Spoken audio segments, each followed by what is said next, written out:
I think the tourists that visit New Orleans would be shocked at the levels of violence that this city experiences on a daily basis.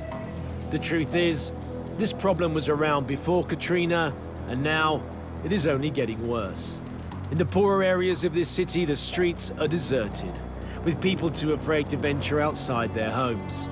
We've tried to talk to the police on a number of occasions to find out how they attempt to keep the peace, but they have refused to talk to us. One man who knows how this city works and is prepared to talk is retired NOPD Lieutenant Dwayne Sherman. During a checkered career, he received numerous complaints from the public, ranging from brutality to illegal searches and rape. He was cleared on all charges.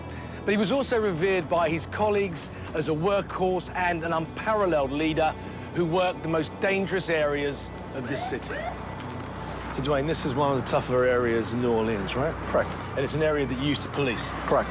In terms of the violence that goes on here, and we know the violence isn't necessarily gang-related, but it can be narcotic-related in terms of people fighting for territory, right? Correct. But that fighting that goes on is generally between families or individuals. It's between those groups engaged in the narcotics trade, but it can branch out in retaliation style killings. So, i.e., it's more clan-like. It's family against family. Yeah, even if it don't start out like that, like I say, it'll usually start out, you know, we have some kind of problem, and if I shot you right here, your family would come after me and shoot me, and then my family would go back and shoot the people, and it's just endless. When I was the assistant commander of this district, which also included being the head of the detective unit, in 2 years in this one district alone, which is not a very large district, we had roughly 110 murders in this one district. Of course, that didn't include non-fatal shootings, which are double or maybe even triple the number of fatal shootings. So, let's see, so 200 non-fatal shootings, about 100 fatal. I think the last check in the city for last year, at the end of last year, they had roughly around 400 non-fatal shootings. Not a big city, is it? No, and not as far as most people think of big cities. There are some 50,000 houses in this city that are still unoccupied after Correct. Katrina. I mean, for instance, look, this, I mean, just explain to me what this means. Well, that's a typical residence search type sign used by FEMA, the Federal Emergency Management Association, who supervised all of this.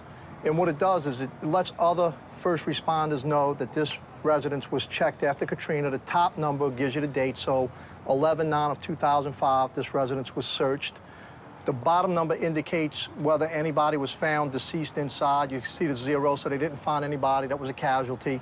Yeah. And then on the left and the right half, that's designations given to individual search units by FEMA to track who actually came into this residence. So 3,505 was the people, and NF. NF is the initials for whatever group that had that did the searches in this area. Traditionally, this is a city where people would sit on porches and socialize with one another. This custom is long gone. Most are too frightened to venture outside for fear of violence.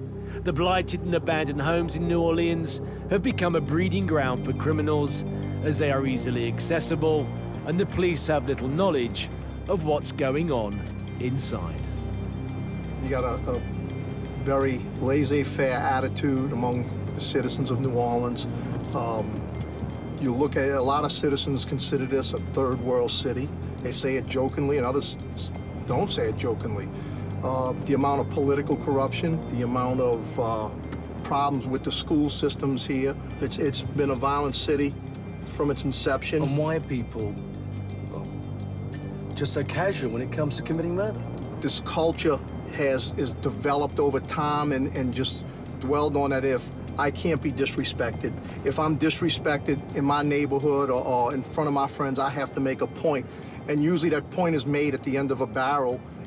So because in their minds, they're thinking, if I let this guy do this and basically insult me, or as they would say on the street, diss me, that this is going to continue to happen and I won't be looked at as a man.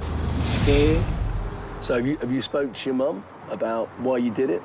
Why you and the guy when you robbed those people? What did you say to her? I just told her that I was just being crazy that day, and that at the moment.